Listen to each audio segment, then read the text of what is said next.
Capítulo 7, versículos 5 a 11. Como é que você está hoje? Você está triste? Está alegre? Como é que estão os seus sentimentos?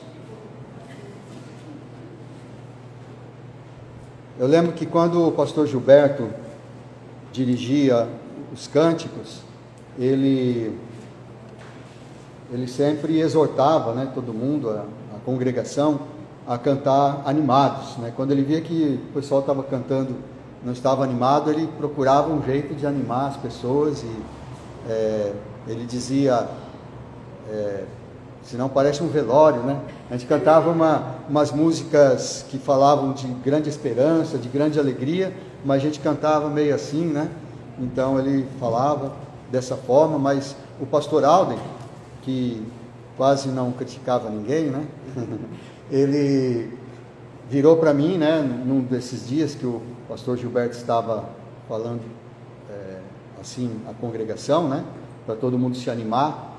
Aí o pastor Alden falou comigo e disse assim: mas não, se a pessoa não está cantando animado, não quer dizer que a pessoa não está feliz, A pessoa pode cantar assim um pouco mais devagar, um pouco mais concentrado, Não quer dizer que ele esteja triste. Nós podemos cantar sobre alegria também dessa forma.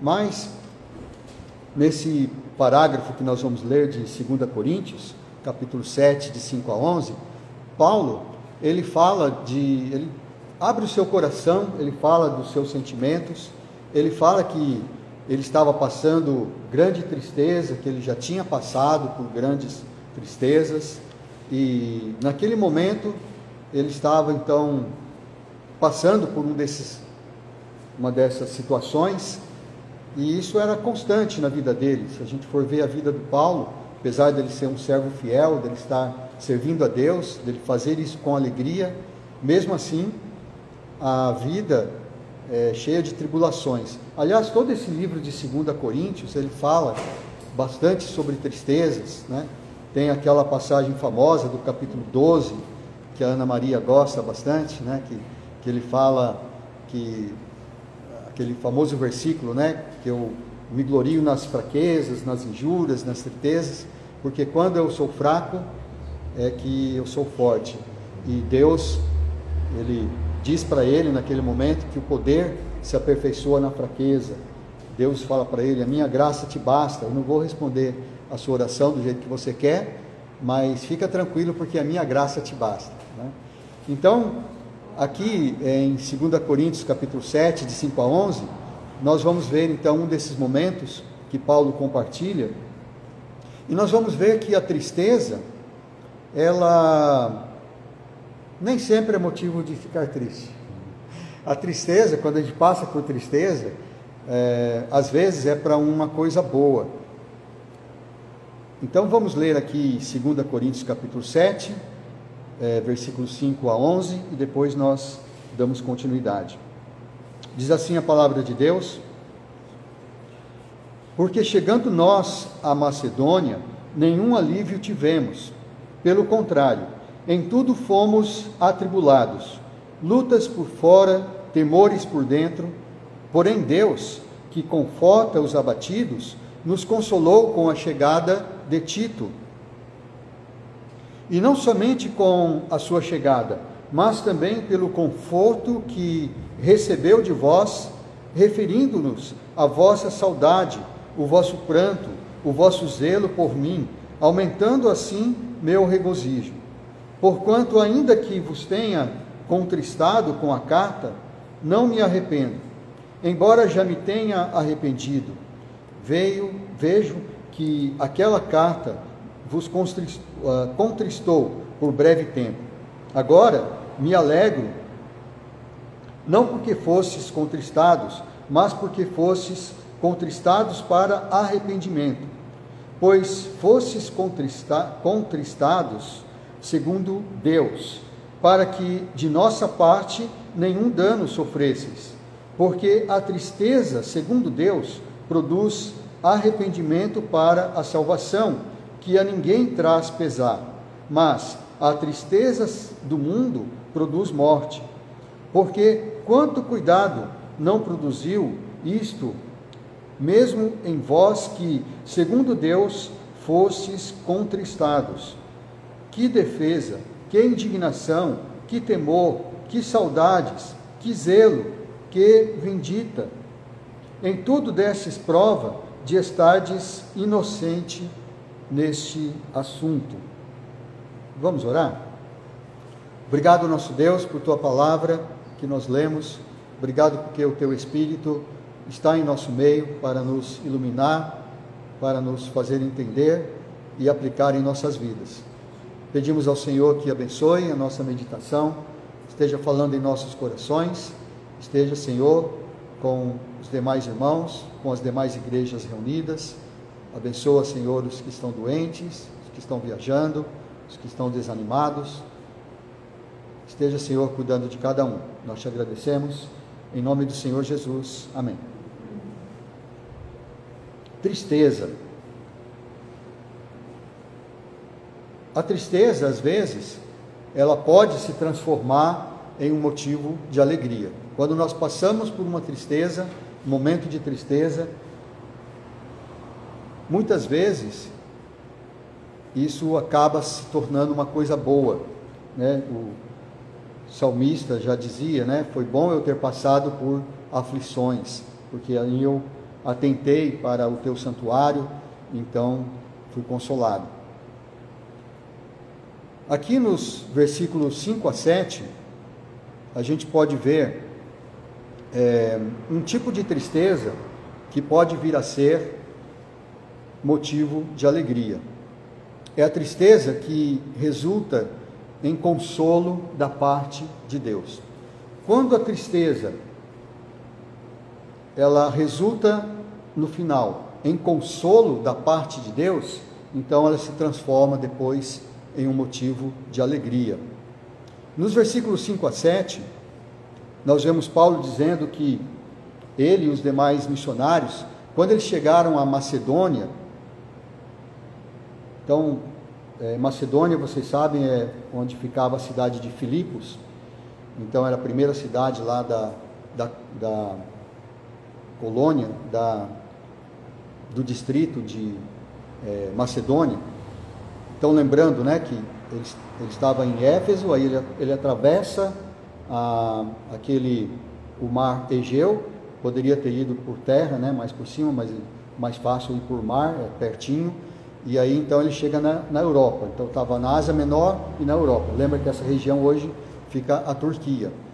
E então, quando ele chegou, ele está falando daquele momento em que ele chegou, provavelmente quando ele chegou lá em Filipos, e então ele diz que, ele abre o seu coração, ele diz, olha, quando nós chegamos lá, nós não tivemos nenhum alívio, porque ele tinha saído de Éfeso, lembra daquele tumulto que teve em Éfeso, da deusa Diana, dos artífices, né, e tudo, foi uma grande tribulação para ele. E ele diz que quando chegou na Macedônia, ele não teve alívio que ele saiu fugido lá de Éfeso, com certeza em muita tristeza.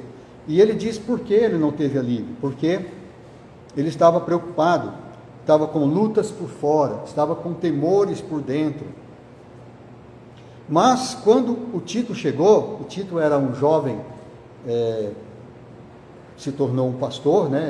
Ele se tornou um jovem pastor, assim como Timóteo.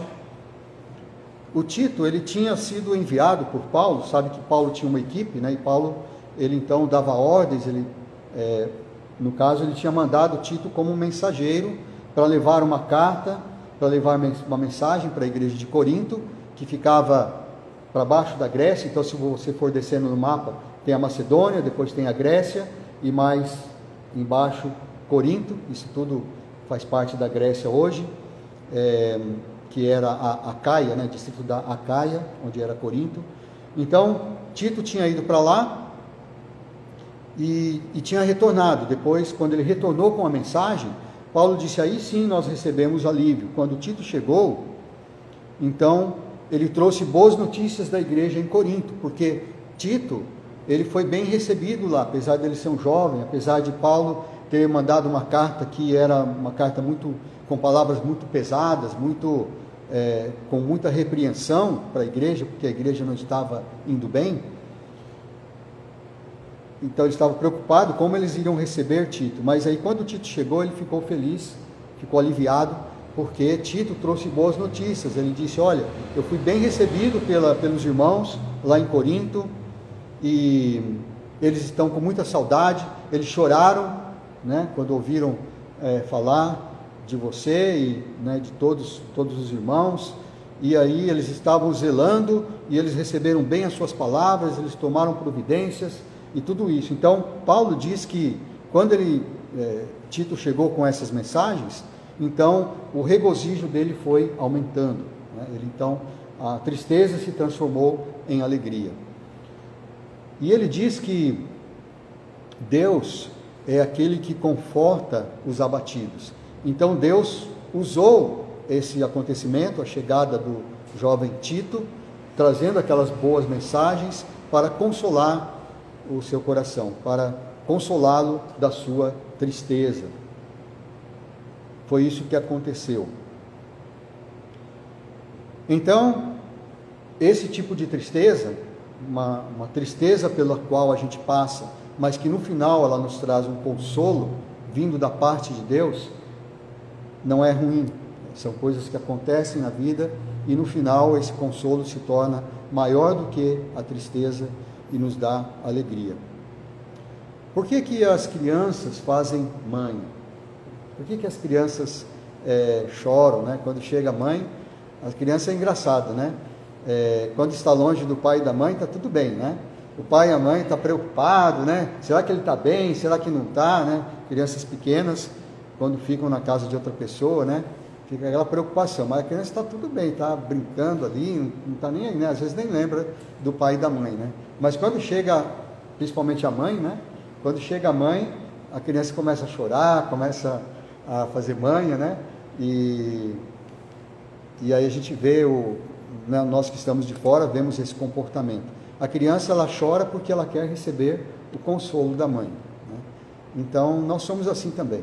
Muitas vezes nós choramos, nós ficamos tristes e fica um pesar em nosso coração, mas o que nós queremos é receber um consolo do nosso Pai Celestial. E Deus é aquele que conforta os abatidos, diz aqui. E ele então confortou Paulo. Em outro lugar, em Romanos capítulo 5, versículos 3 e 4, Paulo diz que nós nos gloriamos nas nossas próprias tribulações, sabendo que a tribulação, ela produz perseverança, e a perseverança, ela produz experiência, e a experiência, ela produz esperança. Então, quanto mais nós passamos por momentos de tristeza, e nós vamos amadurecendo em nossa vida, nós percebemos que nós podemos ter esperança. Então, aquela história, né? Logo vai passar. A gente sabe que hoje a gente está triste, mas a alegria vem pela manhã. Então, isso se torna uma experiência em nossa vida, pelas coisas que já aconteceram no passado, que Deus nos consolou. Isso nos traz esperança. Então, esse é um tipo de tristeza que no final se torna em motivo de alegria. É a tristeza que resulta em consolo da parte de Deus. O segundo tipo de tristeza nós encontramos nos versículos 8 a 10. É a tristeza que resulta em arrependimento. É quando a tristeza, ela nos leva ao arrependimento. Nós ficamos tão tristes com nossas próprias ações, com o nosso próprio pecado, ou com as consequências do nosso pecado, e às vezes isso nos leva a nos arrepender, porque nós estávamos em pecado, ou porque aquilo foi o resultado de alguma coisa errada que nós fizemos, algum comportamento errado. Então isso nos resulta em arrependimento, e aí então no final se transforma, essa tristeza se transforma num motivo de alegria. Aqui nos versículos 8 a 10, depois dele compartilhar esta graça de Deus, que trabalhou com os seus próprios sentimentos, ele fala da carta que ele enviou à igreja de Corinto. Ele fala: olha, eu mandei uma carta para vocês, e essa carta tinha palavras duras, que fez com que vocês ficassem tristes, vocês ficaram contristados, ficaram muito tristes com isto, só que eu não me arrependo, porque o resultado dessa carta foi que vocês se arrependeram, né? Essa carta trouxe arrependimento. Então, agora eu já não tenho mais motivo de tristeza, e nem vocês, porque resultou em arrependimento. Essa carta a que Paulo se refere pode ser a carta de 1 Coríntios, que nós temos aqui na Bíblia, porque a carta de 1 Coríntios ele dá bastante puxão de orelha neles, né? Ele fala da ceia do Senhor, por exemplo. Ele fala, a ceia do Senhor que vocês estão celebrando aí, a ceia não é a ceia do Senhor, não. Do jeito que vocês estão fazendo, não está certo, porque, né, vocês ficam fazendo panelinhas, né? Cada um traz sua própria comida, aqueles que têm muito trazem bastante comida, aqueles que não têm nada ficam com fome, outros trazem tanta bebida que acabam se embriagando, porque eles utilizavam vinho mesmo, né, com álcool, e vocês não pensam uns nos outros, não esperam uns pelos outros. Isso aí não é a ceia do Senhor, né?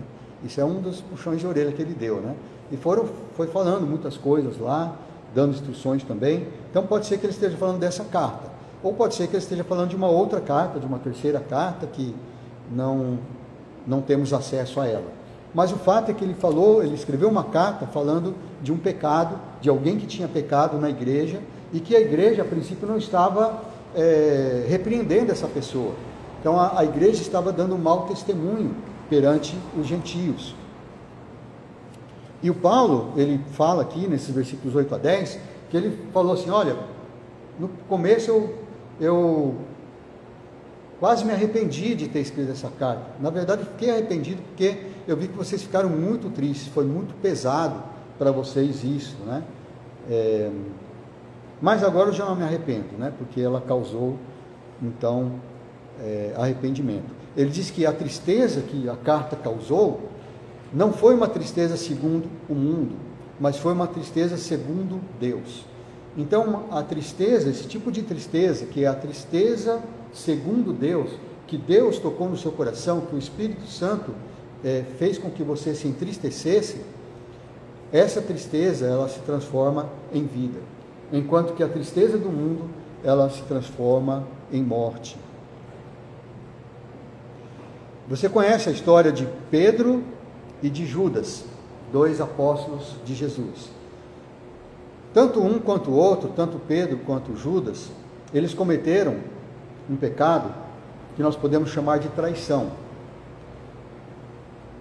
Judas traiu o Senhor Jesus, ele entregou aos que o queriam prender. Só que a motivação de Judas era, no começo, era dinheiro. Ele queria receber dinheiro, talvez houvesse alguma outra motivação, mas ele sabe que ele foi usado por Satanás para fazer isso. Já o Pedro não tinha essas motivações, pelo contrário, Pedro era sincero, ele queria, ele disse que ficaria com Jesus até a morte, ele foi sincero quando falou isso, mas só que quando chegou na hora mesmo dele ir com Jesus até a morte, ele não foi, ele negou Jesus, ele achava que ele não ia fazer isso, mas no calor daquele momento, as pessoas o acusando de que ele vendo Jesus sendo torturado, sendo injustiçado ali, ele estando ali no mesmo pátio onde Jesus estava preso, podia até ver Jesus, visualizar, né? Jesus podia visualizá-lo também, tanto que um dos evangelistas diz que quando Pedro negou Jesus pela terceira vez, Jesus deu um olhar para Pedro, né? Jesus olhou para Pedro, e Pedro se lembrou de que Jesus tinha falado que isso ia acontecer, mas Pedro se sentiu como se tivesse traído Jesus. De fato foi uma traição, porque ele disse que nunca conheceu Jesus, ele chegou até a xingar, né? A praguejar. Então os dois ficaram muito tristes, tanto Pedro quanto o Judas. Só que o Judas, a tristeza do Judas, ela se transformou em morte. Uns até dizem que é uma diferença entre arrependimento e remorso, né? Que Judas na verdade teve um remorso e Pedro teve um arrependimento. Mas o remorso também é um tipo de arrependimento, né? Só que o arrependimento de Judas foi um arrependimento, causou uma tristeza segundo o mundo. Ele foi lá, quis devolver o dinheiro, os sacerdotes não aceitaram, ele jogou as moedas lá no chão e foi acabou se matando, né? Foi se enforcar. Então, é uma tristeza que produziu morte. Mas a tristeza de Pedro, né? A Bíblia diz que ele saiu, quando ele negou Jesus, ele saiu e chorou amargamente, ficou muito triste, desesperado com o seu pecado. Essa tristeza em Pedro, ela produziu arrependimento. E Pedro, depois disso, ele dedicou a sua vida ao Senhor, né? Até o fim da sua vida, em servir o Senhor. Então, é a tristeza, diferença aí desse tipo de tristeza, segundo Deus e segundo o mundo. Se a tristeza, ela resulta em arrependimento, então, no final, ela se transforma no motivo de alegria. E muitas vezes, eu creio que você já tenha passado por isso, eu também, que fiquei muito triste com o meu próprio pecado. Como o pastor Ismael falou na sua pregação, em Mateus capítulo 5, bem-aventurados os que choram. O pastor Ismael observou que se esse choro é porque você está chorando por causa do seu pecado, então é bom. E diz justamente isso, né? Que bem-aventurados os que choram, porque serão consolados. Hebreus capítulo 12, versículo 11, nos ensina que toda a disciplina que Deus aplica a nós, no momento que a gente recebe a disciplina, não é um motivo de alegria, mas depois sim, depois se torna em alegria, porque ela produz um fruto pacífico quando nós somos exercitados por ela, um fruto de justiça. Então, quando a tristeza resulta em arrependimento, ela no final ela se transforma no motivo de alegria. Um terceiro tipo de tristeza que nós vemos aqui está no versículo 11, que é a tristeza que resulta em reparo. É a tristeza que faz com que você conserte aquilo que você fez de errado, que leva você a não só se arrepender, mas a reparar aquilo que você fez de errado. Por exemplo, se você brigou com alguém, então você vai lá e pede perdão, você reata a amizade. Se você roubou de alguém, você vai lá e devolve aquilo que foi roubado. Se você fez alguma coisa que pudesse ser recuperado, então você faz isso, você repara aquele dano. Quando a tristeza ela resulta nisto, no final ela se transforma no motivo de alegria. No versículo 11, Paulo diz que ele faz uma exclamação: quanto cuidado não produziu em vós essa tristeza, né, por causa da carta. Que defesa, que indignação, que temor, que saudades, que vindita produziu, né? Então, em tudo desses prova de estar inocente neste assunto. Então, ele estava se referindo a alguém que tinha pecado, que tinha cometido um pecado na igreja, e no primeiro momento a igreja não o repreendeu, por isso que Paulo escreveu aquela carta. Aí eles ficaram tristes por causa da carta, mas essa tristeza resultou em reparo. Eles finalmente tomaram as providências e repreenderam aquele que tinha pecado. Inclusive essa palavra vindita, um dos sinônimos dela é vingança ou represália. Quando você repreende alguém, quando você castiga alguém por alguma coisa errada que ele fez. Então eles pegaram aquela pessoa que tinha um pecado e eles então o repreenderam publicamente, e essa pessoa então ficou envergonhada na frente de todos. E isso então Paulo disse: olha, aí quando vocês fizeram isso, vocês mostraram que vocês estavam inocentes, que vocês não estavam na verdade acobertando esse pecado, mas que quando vocês souberam, vocês realmente tomaram a providência. Então eles repararam aquele dano, aquela falta de repreensão, e isso é bom. Tem coisas erradas que nós fazemos na nossa vida que nós não podemos reparar, infelizmente, que são danos que são irreversíveis, não tem como a gente voltar atrás. O pecado ele vai nos deixando cicatrizes na nossa vida. Então, tem coisas que infelizmente não dá para voltar atrás, não podemos refazer. Mas que alegria nós temos quando o que nós fizemos de errado, nós nos arrependemos e nós podemos reparar. Algumas coisas nós podemos reparar. Por exemplo, vamos ver o caso do Zaqueu. Zaqueu, em Lucas capítulo 19, versículos 2 a 10, apesar que não diz lá se realmente ele fez isso ou não, mas ele disse o seguinte, que lembra do Zaqueu, né? Ele subiu na árvore para ver Jesus, né? Jesus passar, e quando Jesus passou, Jesus olhou para cima e falou: Zaqueu, desce daí, eu vou ficar na sua casa hoje, né? Desce depressa, como nós cantamos na musiquinha, né? Eu vou pousar em tua casa. E o Zaqueu, ele ficou todo feliz, né? Desceu, e o Zaqueu era um publicano.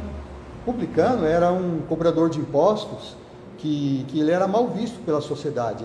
Ele era como um traidor da sua nação, porque ele era um funcionário público dos romanos, que eram os dominadores. Então eles não eram vistos com bons olhos. E além de tudo, os publicanos, como Zaqueu, eles tinham a fama de serem corruptos, né? Nossos políticos não são assim, né, no Brasil, né? Mas eles tinham essa fama, né, de que eles mexiam com muito dinheiro, eles arrecadavam o dinheiro da população, e quem garante que todo o dinheiro que eles pegavam, eles davam pro governo, né? Uma parte ficava para eles, né? Eles já tinham uma comissão, é claro, né? O governo dava uma comissão para eles, mas muitas vezes eles pegavam além, né? Falavam, não, você não tem que dar 10, tem que dar 20, né? E aí eles pegavam 10, davam só 10 para o governo e ficavam com 10. Então eles tiravam além da sua fama. Então não sei se o Zaqueu fazia isso ou não, mas ele diz, né, quando Jesus foi para a casa dele, ele deu um banquete, porque ele era rico, né? Os publicanos tinham um bom rendimento, um bom status, né? E o Zaqueu, então, ele se levantou no meio do banquete e disse: olha, eu tomo uma decisão hoje, eu vou dar metade dos meus bens para os pobres, e se eu tenho defraudado alguém, se eu tenho cometido, né, alguma coisa contra alguém, eu vou restituir 4 vezes mais. Então vocês sabem que pela lei, quando um ladrão roubava alguma coisa, ele era pego, ele tinha que dar em dobro. Então Zaqueu duplicou ainda isso, né? Eu vou dar 4 vezes mais. Então não sei, espero que ele não tinha feito isso, porque senão vai ficar muito pobre, né? Mas o que o Zaqueu falou, ele ficou muito feliz, porque se ele tivesse cometido um desses pecados, ele podia reparar. E Jesus, então ele disse: hoje é um dia de festa, né? Hoje é um dia alegre, porque houve salvação nesta casa. Então, esse tipo de tristeza que resulta em reparo, e você reparar aquele mal que você fez, no final ele se transforma em motivo de alegria. Se você está passando por algum momento de tristeza, né? E não é raro que isso aconteça, né? Às vezes durante o dia a gente fica triste de manhã, à tarde a gente melhora, à noite a gente volta a ficar triste, né? E coisas assim, mas a gente se lembra disso, né? Se essa tristeza ela resulta em conforto da parte de Deus, se essa tristeza ela resulta em arrependimento de algum pecado que você tenha cometido, e se essa tristeza ela resulta em reparo, né, que você consegue reparar alguma coisa que você fez e está arrependido, então no final é um motivo de alegria. Então você está triste, não fique triste por isso. Você pode ter esperança, porque Deus é aquele que consola aqueles que choram. E a tristeza, segundo Deus, ela traz vida. Aqui mesmo em 2 Coríntios, um pouco antes, no capítulo 4, Paulo diz: a nossa leve e momentânea tribulação produz para nós eterno peso de glória, acima de toda comparação. A nossa vida, se a gente for colocar na balança, a gente pode ver que tem mais momentos de tristeza, de ansiedade, do que momentos de alegria, não é? Mas quantos anos você vai viver? 50 anos, 60, 70, 80, 100 anos, né? Já que vamos chegar aos 100? Já cheguei com 66. Já pensou 100 anos de tribulações, né? De você, dizem que é mais fácil você morrer por Jesus do que você viver para Jesus, né? Porque para viver para Jesus você sabe que vai encontrar muitas dessas tristezas. Mas, são momentos bem difíceis mesmo, né? Pessoas que passam por câncer, por acidentes graves, que passam por problemas na família, né? Problemas no casamento, problemas com os filhos, né? O pastor Luiz Alegria esteve aqui algum tempo atrás, alguns dias atrás, e compartilhou, né, que sua netinha, né, tinha morrido, né, com poucos meses de vida. Momentos assim, completou um mês, né? Então, coisa muito triste, né? Imagina passar por esse tipo de coisa, né? Mas tudo isso que nós passamos na vida, aqui, segundo diz lá em 2 Coríntios 4,17, essa tribulação ela é leve e momentânea, se você comparar com a glória que há de ser revelada em nós. Então, a tristeza ela pode se transformar em motivo de grande alegria. Que Deus nos ajude, que toda tristeza Deus possa nos consolar, e que a tristeza que nós tenhamos seja segundo Deus e não segundo o mundo. Porque se for segundo Deus, será no final motivo de alegria. Amém? Deus abençoe.